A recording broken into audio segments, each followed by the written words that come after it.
Selamat siang pemirsa, kembali lagi di Kilas Nusantara siang pukul 13.00 waktu Indonesia Barat. Kali ini bersama saya Afra Augiasti. 3 berita pilihan utama telah kami siapkan untuk menemani aktivitas Anda di siang hari yang cerah ini. Wakil Presiden Ma'ruf Amin meresmikan kantor Badan Pengarah Percepatan Pembangunan Otonomi Khusus Papua di Jayapura, Papua. Di sela-sela kunjungan kerjanya, Ma'ruf Amin juga menyalurkan 600 paket sembako dan uang tunai secara simbolis melalui Badan Amil Zakat Nasional Papua. Berita selanjutnya pemirsa, anggota Komisi 1 DPR RI Juniko BP dan Syarifuddin mengatakan ada sejumlah hal yang perlu diperhatikan dan diselesaikan oleh Laksamana Yudo Margono sebagai calon Panglima TNI, antara lain kesejahteraan prajurit Papua hingga tahun politik 2024. Beralih ke berita terakhir pemirsa, sebanyak 2.000 warga di pengungsian korban gempa bumi Cianjur terjangkit infeksi saluran pernapasan. Dinas Kesehatan Kabupaten Cianjur berupaya mendirikan 4 puskesmas tambahan di lokasi terdampak paling parah.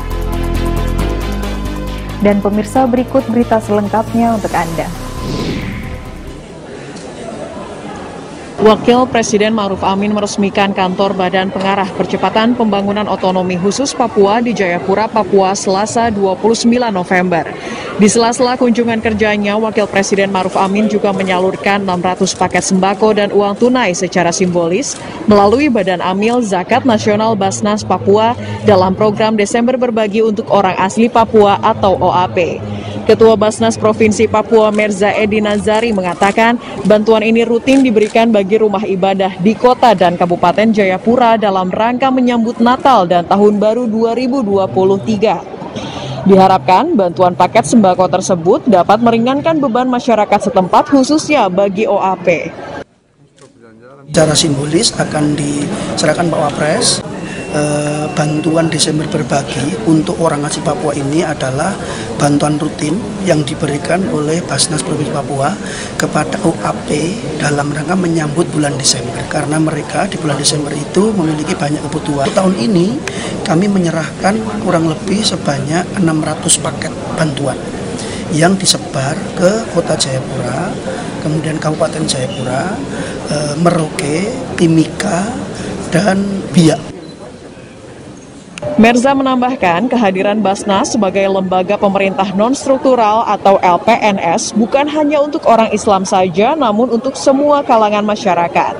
Kehadiran Basnas juga diharapkan bisa membantu pemerintah dalam menuntaskan kemiskinan dan meringankan beban masyarakat yang ada di bumi Cendrawasih. Basnas juga berencana akan membagikan bantuan paket 9 bahan pokok dan uang tunai ke Merauke, Timika, dan Biak. Dari Jayapura, Papua, Laksama Hendra, Kantor Berita Antara mewartakan. Laksamana TNI Yudo Margono SEM. Surat Presiden Surpres mengenai pergantian atau pengangkatan Panglima TNI telah diserahkan kepada pimpinan DPR RI pada 28 November 2022. Dengan mengusulkan Kepala Staf Angkatan Laut KSAL Laksamana TNI Yudo Margono sebagai calon Panglima berikutnya. Menanggapi hal tersebut, anggota Komisi 1 DPR Juniko BP Siahaan kepada Antara Selasa 29 November di Kompleks Parlemen Senayan, Jakarta mengatakan, sosok Yudo merupakan sosok yang baik, sehingga diharapkan mampu menyelesaikan permasalahan yang ada seperti kesejahteraan prajurit. Menurut Niko, kesejahteraan anggota TNI menjadi penting agar tentara Indonesia sehat, percaya diri, dan bersemangat dalam menjalankan tugas. Selain itu, Niko meminta agar Yudo dapat mengatasi permasalahan di Papua.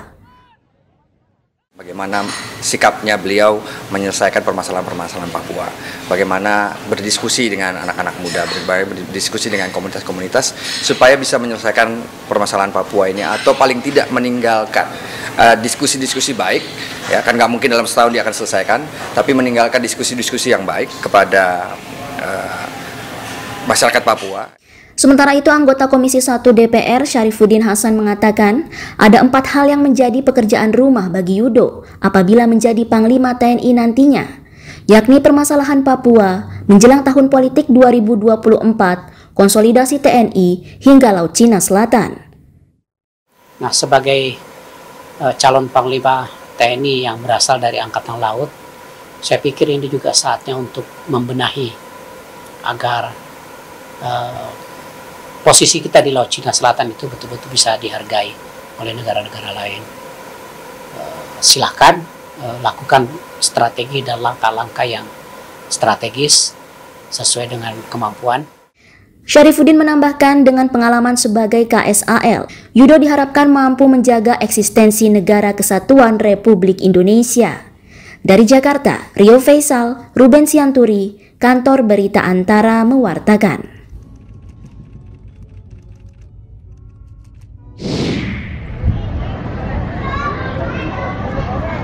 Sembilan hari setelah gempa magnitudo 5,6 mengguncang Kabupaten Cianjur, Jawa Barat, warga terdampak di lokasi pengungsian mulai terserang berbagai penyakit. Mayoritas pengungsi mengalami masalah fungsi pernapasan dan gangguan pencernaan. Berdasarkan data Dinas Kesehatan Kabupaten Cianjur, hingga Selasa 29 November, tercatat sebanyak 2.000 pengungsi mengalami infeksi saluran pernapasan akut atau ISPA. Sementara pengungsi dengan keluhan diare, kasusnya perlahan mulai menurun seiring banyaknya bantuan makanan, terutama buah dan sayur yang mulai bervariasi. Namun jumlah pengungsi dengan keluhan hipertensi atau tekanan darah tinggi justru mengalami peningkatan signifikan hingga mencapai 1.000 kasus. Kepala Dinas Kesehatan Kabupaten Cianjur, Irfan Nur Fauzi mengatakan bahwa sebagai tindak lanjut, pihaknya berupaya memperbanyak fasilitas kesehatan agar seluruh pasien dapat tertangani.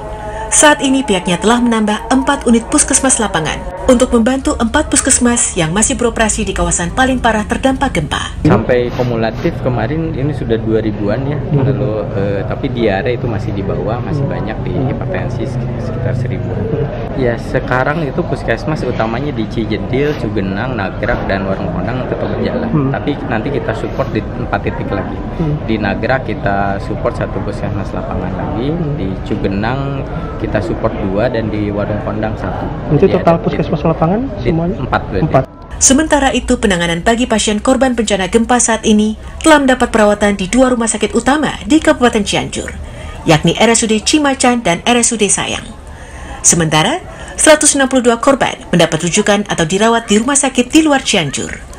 Dari Kabupaten Cianjur, Jawa Barat, Mardian Syalafgani, Kantor Berita Antara, mewartakan. Pemirsa, jangan lupa untuk selalu memperbarui berita terkini melalui laman antaranews.com, kanal YouTube Antara TV Indonesia, dan saluran UCTV kami.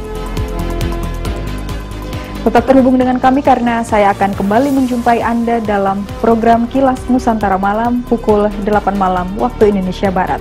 Selamat siang dan sampai jumpa.